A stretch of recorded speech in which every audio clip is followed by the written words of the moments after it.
I got handcuffed on my own land by a woman who acted like she owned the planet just because she ran a Facebook HOA group. She called the cops, claimed I was a trespasser, and smirked as they hauled me off my legally owned property. What she didn't know was that I'd recorded everything. She had no clue who I was or who my father is. It all kicked off on a Tuesday because, naturally it would. I'd just pulled into a quiet, overgrown corner lot in a gated community, a place I'd inherited from my late grandfather. My plan was straightforward. Build a small modern cabin with a wraparound porch, a weekend retreat to escape the world. I had my permits, a laid-back contractor, and a rented excavator parked behind my truck. What I didn't have was any hint that my peaceful plot was about to turn into a suburban nightmare. I hadn't even unloaded my tools when I heard the unmistakable clack-clack of flip-flops charging down the gravel like they owned it. The woman storming toward me was a walking stereotype: pristine bob haircut, a pastel jacket that screamed aggression, a clipboard gripped like a battle axe, and the smug fury of someone who'd once gotten a cashier fired over a coupon. She didn't introduce herself or ask questions. She just snapped, "Excuse me, what do you think you're doing here?" I blinked, standing on my land. Her eyes narrowed like I'd just spat on her family crest. "This is protected common space for residents of Pine Ridge Estates HOA. You're trespassing." "No," I said, keeping my cool. "This land was legally transferred to me 3 months ago. Here's the deed. I've cleared it with the county and your HOA board." She didn't glance at the paper. Instead, she snatched it, ripped it in half like a kid throwing a tantrum in a courtroom, and sneered, "I don't care what you printed off the internet. This is community property." I should have walked away. I'd met her type before, petty tyrants with just enough power to wreck lives but not enough to face consequences. But I didn't. I smiled, pulled out my phone, and said, "Just so you know, I'm recording now." She laughed. "Perfect. Record your own arrest." 2 minutes later, community security rolled up 12 guys in golf carts and polo shirts, puffing up like they were about to raid a fortress. I showed them my ID, permits, and a digital copy of the deed I'd thankfully saved. But she was already in their ears, spinning tales of rogue squatters, illegal builds, and threats to our children's safety. To my shock, they bought it. They told me to leave. I refused. So they called the police. I figured the cops would sort it out. I really did. But when they arrived, she greeted them like old pals, "All officers, thank goodness this man's been harassing me and threatening our property. He's unhinged." That's when I realized she wasn't just bluffing, she was lying, full-on delusional lying. I showed my ID, my documents, the video I just recorded. One cop seemed to get it, the other just wanted to clock out. "You're being detained for trespassing," he said. "You've got to be kidding," I replied. "This is my land." Behind him, Melissa's, her name was actually Melissa, stood with her arms crossed, grinning like she just won the lottery. I didn't fight. I nodded, opened my messages app, and sent a draft I'd prepped weeks earlier during her HOA Facebook rants. It went to one person. As they cuffed me and led me to the cruiser, she waved, "Bye-bye, trespasser. Enjoy jail." I looked at her. "You're going to regret this. I hope you keep pushing." The ride to the station was tense. The cops started asking questions, then seemed to sense something was off. I wasn't freaking out or pleading, just waiting. By the time they let me go, no charges, just a "sorry for the mix-up." My phone was blowing up. Melissa had posted on the HOA group, "We successfully removed a dangerous squatter from our cherished community. Stay vigilant, neighbors." Comments ranged from praise to mild confusion, with one kid, Jake, posting, "Wait, wasn't that the guy whose grandpa donated the playground?" I didn't reply, "Not yet." The next morning I returned, not with tools or permits, but with a calm smile and a hidden camera. Melissa spotted me and nearly choked on her green juice. "You again? Have you no shame?" "Didn't break any laws," I said. "Turns out I'm allowed to be here." She muttered about lawsuits and misfiled deeds, then tried calling security again. They didn't show. By noon, the video of her shredding my deed, lying to cops, and crowning herself HOA queen had gone semi-viral. My cousin, a social media whiz with too much time, added dramatic music and dubbed her Empress Melissa of Melissa V.Y. Lee. The internet turned it into a meme, then a movement. But the real kicker? That text I'd sent during my arrest went to my father, a man who avoids the spotlight despite sitting on the nation's highest court. He called me that night, voice steady. "She had you arrested on your own land?" "Yes. Tore up my deed and called the cops. He paused, then said softly, time to wake the dragon.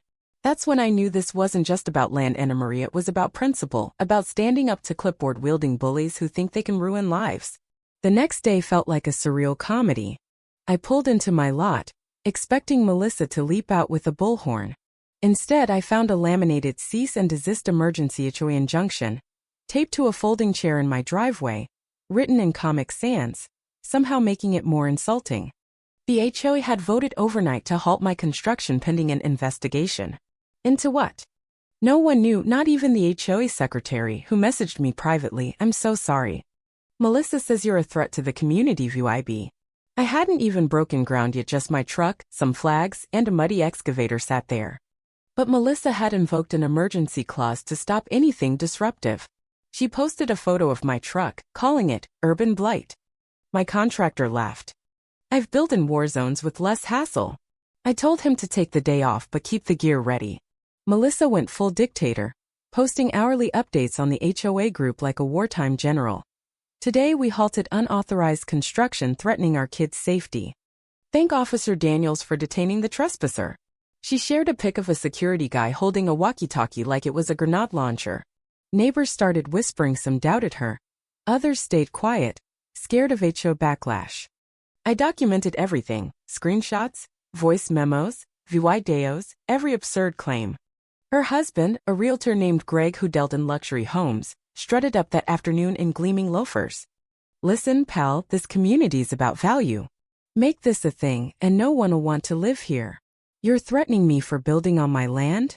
He flashed a salesman grin. "No threats, just saying I can make this easy or drown you in paperwork."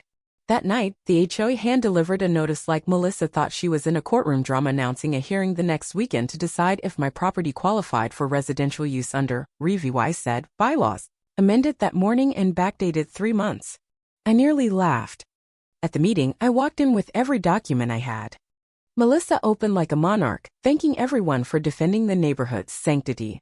She rambled about trespassers, rogue builds, and my hostile history, even while VYing a blurry screenshot from my cousin's meme video as threatening.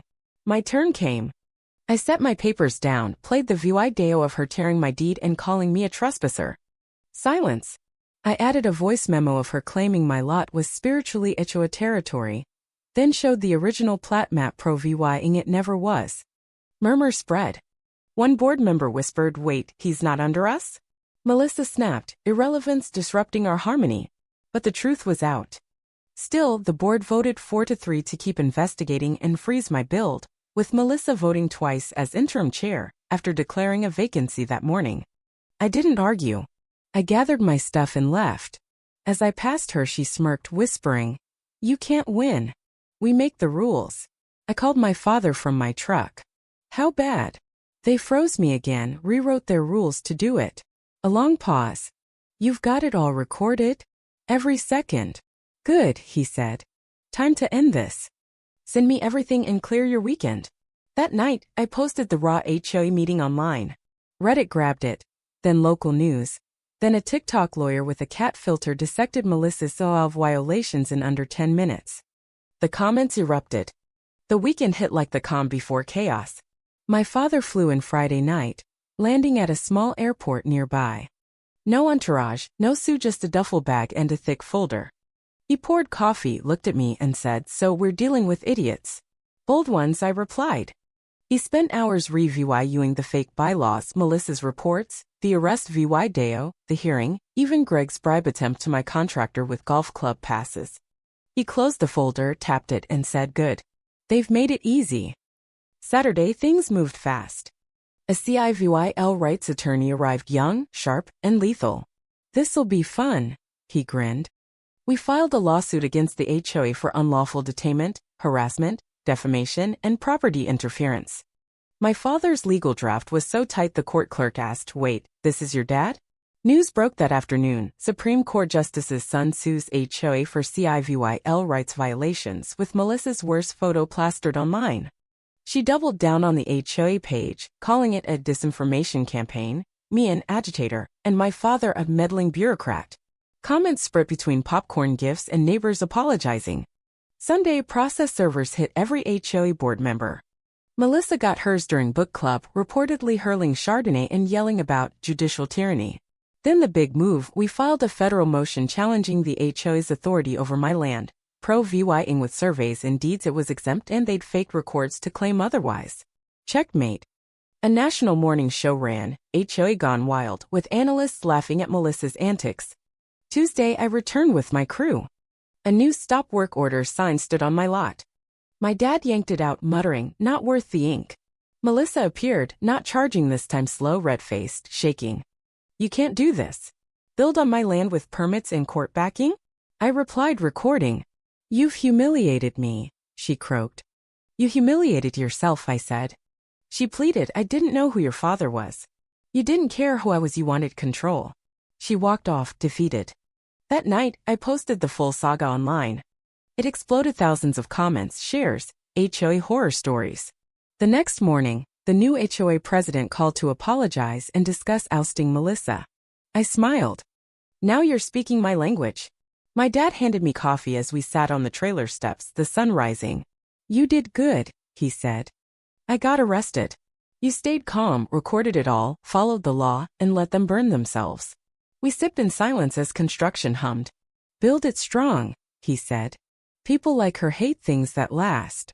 And with that, he left me with a growing house, a collapsing HOA, and a reputation taking root.